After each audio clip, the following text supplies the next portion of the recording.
Hello दोस्तों, कैसे हो आप सब? आई होप आप सब बहुत ही अच्छे और बहुत ही मजे में होंगे। आज जो हम क्वेश्चन करने वाले थे is two sum. So question बहुत ही इजी सा है। हमें एक एरे गिवन होगा और हमें उस एरे में से ऐसा एक पेयर निकालना है जिनका सम टारगेट के बराबर हो। What this question want to say is, let's suppose हमारे पास एक एरे गिवन है, ठीक है, 2 7 11 15 और हमारा टारगेट है 9। तो हमें ना इस एरे में से एक ऐसा पेयर निकालना है जिसका सम 9 हो। तो एक सिंपल सा पेयर हमें दिख रहा है 2 और 7, उसको ठीक है, तो जरूरी नहीं है वो कंटिन्यूअस हो। ओके, सो 2 और 7, सो 2 और 7 के इंडाइसेस को हमें रिटर्न करना है। 2 और 7 का इंडाइसेस क्या है? 0 एंड 1। ठीक है, जैसे यहाँ पे अगर हम आते हैं तो हमारा जो बेसिकली टारगेट है वो है 6 और हमारा एरे है 3 2 4। ठीक है, तो अगर मैं यहाँ पे देखूं, हाँ एक चीज ध्यान रखना कि हम ना एक ही एलिमेंट को ट्वाइस यूज नहीं कर सकते, और इस क्वेश्चन में ये भी गिवन है कि इसका एग्जैक्ट एक ही सॉल्यूशन होगा। ठीक है, इसका एक वेरिएशन भी ये आ सकता है कि मल्टीपल सॉल्यूशन भी एग्जिस्ट करते हैं, बट इस क्वेश्चन में वो खुद से दे दिए कि एग्जैक्टली एक ही सॉल्यूशन होगा और हम सेम एलिमेंट को ट्वाइस यूज नहीं कर सकते। क्या मतलब कि ऐसा ना हो कि 3 + 3 6 बना दो, है ना, बिकॉज हमारा टारगेट 6 है और हमारे एरे में 3 2 4 है, तो ऐसा नहीं कि 3 + 3 6 बना दो, ऐसा नहीं। ठीक है, डिस्टिंक्ट एलिमेंट यूज करना है। तो यहाँ पे जैसे हम आए 3 एंड 2, क्या 3 और 2 का सम 6 है? नहीं। फिर हम देखते हैं क्या हमारे पास और कोई है। Okay, 2 and 4। ओके, सो ये एक बेसिकली पेयर बन रहा है जिसका टारगेट 6 के बराबर है अगर हम उसको ऐड करें तो 2 एंड 4 का इंडेक्स क्या है? 2 का इंडेक्स है 1 एंड 4 का इंडेक्स है 2। सिंपल, ठीक है, बहुत ही सिंपल सा है। वैसे एक और आखिरी देख लेते हैं, 3 3। तो 3 और 3 को भी हम ऐड करके 6 बना सकते हैं। ठीक है, ये सेम एलिमेंट नहीं है, डिफरेंट इंडाइसेस में है ना। एक ही इंडाइसेस के एलिमेंट को ट्वाइस यूज नहीं कर सकते। ठीक है, तो इनके इंडाइसेस क्या है? 0 एंड 1। सिंपल, ठीक है। तो बहुत ही सिंपल सा क्वेश्चन है, हम इसका अप्रोच देखते हैं and then we will code it in Java and C plus plus both. So यहाँ पे मैंने बेसिकली एक सिंपल सा एरे ले लिया है 2 11 7 15 एंड हमारा जो टारगेट है वो है 9। ठीक है, सो एक सबसे इंट्यूटिव तरीका ये हो सकता है कि आप क्या करो, दो फॉर लूप लगाओ। फॉर एग्जाम्पल, पहला फॉर लूप यहाँ से चालू हो और फिर हम चेक करें 2 + 11, ये दूसरा फॉर लूप यहाँ से चालू हो। ठीक है, जहां से मैं टिक लगा रहा हूँ। 2 + 11 के 9 के बराबर है? नहीं। फिर 2 + 7 क्या 9 के बराबर है? ठीक है, सो अगर हमें मिल जाता है तो एग्जैक्टली एक ही सॉल्यूशन है, तो बाकी का चिंता करने की जरूरत नहीं है। अगर नहीं मिलता तो हम क्या करेंगे, फिर हमारा फॉर लूप को यहाँ से बढ़ाएंगे और हम यहाँ पे चेक करेंगे, और फिर हमारा फॉर लूप को यहाँ लेंगे और फिर यहाँ पे चेक करेंगे। ठीक है, इससे आगे नहीं लेंगे क्योंकि आखिरी तक लेने की कोई जरूरत ही नहीं, क्योंकि हमें तो पेयर चाहिए, है ना। आखिरी तक चले जाएंगे तो फिर तो पेयर बनने का कोई सवाल ही नहीं उठता।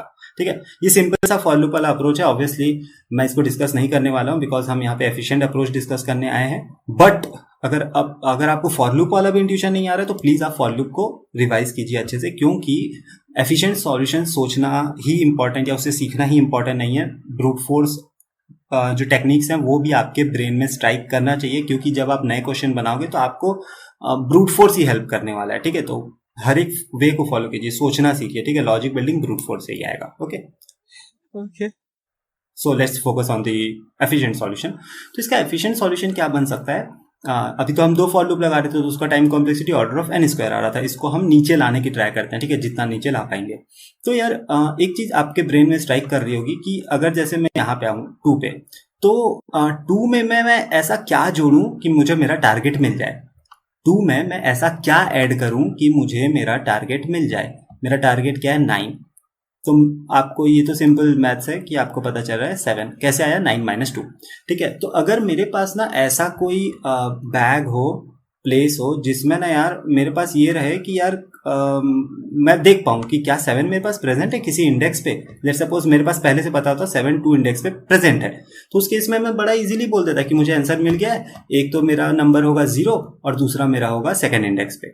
बट अभी फिलहाल हमारे पास ऐसा कुछ नहीं है। ठीक है, तो ये इंट्यूशन आ रहा है ना कि ऐसा एक बैग का इंट्यूशन आ रहा है कि हमारे पास एक रिकॉर्ड रखा हुआ। तो जब भी ऐसा इंट्यूशन आता है, लॉजिकली सोचते हैं, जब भी ऐसा इंट्यूशन आता है तब हम बेसिकली मैप का सहारा ले सकते हैं। ठीक है, कोई शॉर्टकट कोई ट्रिक याद करने की जरूरत नहीं, सिंपल इंट्यूशन है यार। ठीक है, कि ऐसा कभी भी याद मत कर लेना कि इसमें मैप लग रहा है, इसमें सेट लग रहा है, क्यों लग रहा है ये जानना इंपॉर्टेंट है। ठीक है, अब देखो मैं इसको सिंपल सा ड्राइव करता हूँ। हम है 2 पे, तो 2 में मैं ऐसा क्या ऐड करूं कि 9 है 7।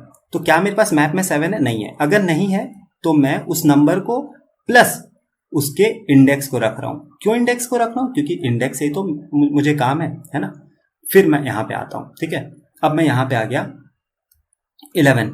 ठीक है, 11 में मैं ऐसा क्या ऐड करूं कि मेरा जो सम है वो 9 आ जाए, तो ऑब्वियसली -2, बिकॉज अगर मैं 11 प्लस -2 करूंगा तो मुझे 9 मिल जाएगा। क्या मेरे पास मेरे मैप में या जो मेरा डेटा स्ट्रक्चर है उसमें -2 प्रेजेंट है क्या? नहीं है। कोई बात नहीं प्रेजेंट है तो मैं बस 11 को डाल दूंगा और उसके इंडेक्स को डालूंगा, ठीक है। फिर मैं आता हूँ 7 पे। अब देखना 7 में मैं ऐसा क्या ऐड करूँ कि मुझे मेरा टारगेट अचीव हो जाए, जो कि है 9। ऑब्वियसली मुझे 2 ऐड करना चाहिए। क्या मेरे मैप में 2 प्रेजेंट है या मेरे डेटा स्ट्रक्चर में 2 प्रेजेंट है? हाँ बिल्कुल प्रेजेंट है। तो जैसे ही मुझे मिल गया तो मैं क्या करूंगा, सिंपली बोलूंगा मुझे मेरा आंसर मिल चुका है। कहाँ पे?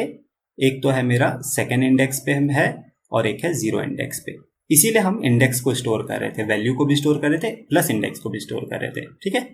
सिंपल। जैसे हमें आंसर मिल गया हम ब्रेक कर सकते हैं, या फिर आप पूरे को भी करना चाहो तो कर सकते हो, जैसे मैं पूरे को कर देता हूँ, ठीक है। इसके बाद मैं इसको फिर से एक बार डाल देता हूँ 7 2 एंड मैं आ गया यहाँ पे, ठीक है।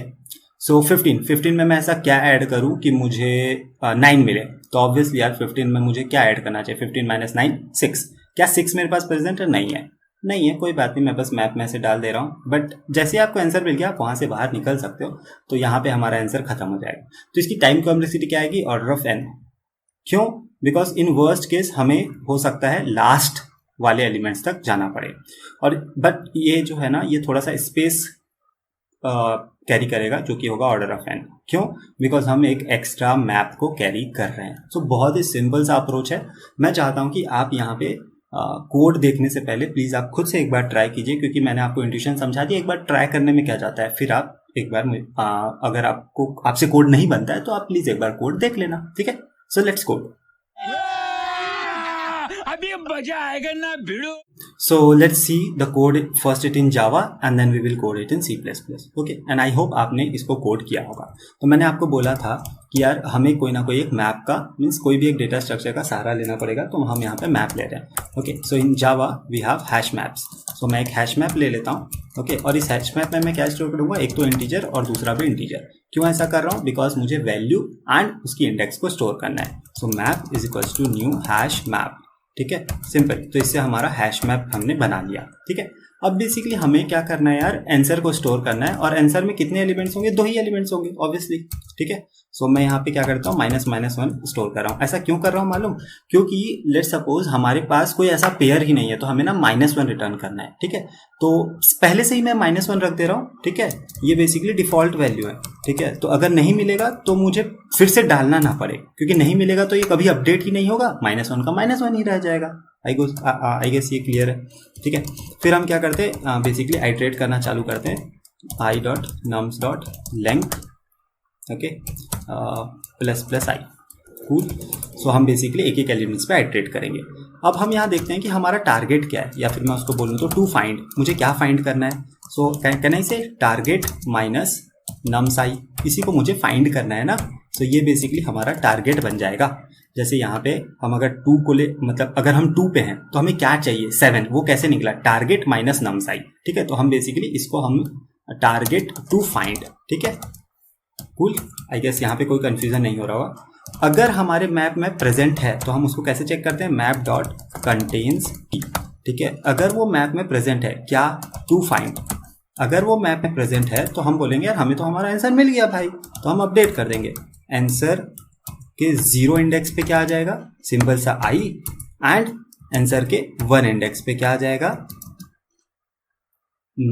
Map dot get to find, है ना, क्योंकि हमें क्या चाहिए? उसका इंडेक्स चाहिए, ठीक है, वैल्यू नहीं चाहिए, ठीक है।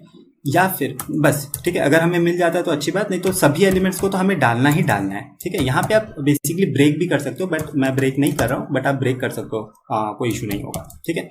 nums_i, i। तो ये बेसिकली इससे क्या कर रहे हैं? Inserting into the map, simple, ठीक है।